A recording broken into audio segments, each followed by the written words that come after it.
Здравейте! В днешното видео ще ви покажем един от типичните проблеми на съвременните автомобили с диодни дневни светлини.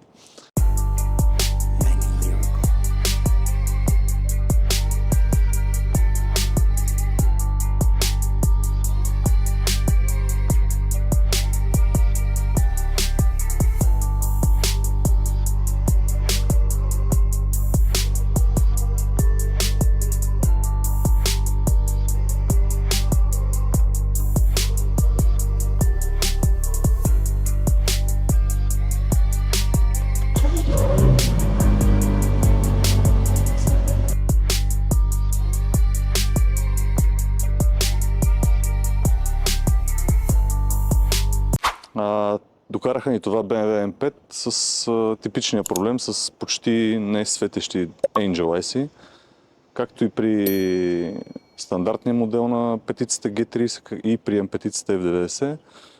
Проблема е, че светловодите на дневните светлини се топят. За да отстраним проблема, демонтирахме фара от колата, разглобихме дневните светлини. Проблема е ясен, стопени са светловодите и диодите са почти изгорели. За да решим проблема, има два варианта. При първия вариант се сменят с чисто нови светловодите на дневните светлини.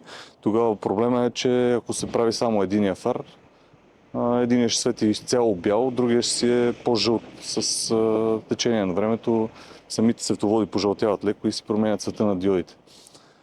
Втория вариант е да ремонтираме светловодите оригиналните, така ще запазим цвета на Angel IC, както е на другия фар, и няма да се налага да се отваря и другия фар, за да се сменят светловодите. Ако клиентът иска да станат изцяло бели, може да подменим с чисто нови и двата светловода и тогава няма да има разлика в двата фара.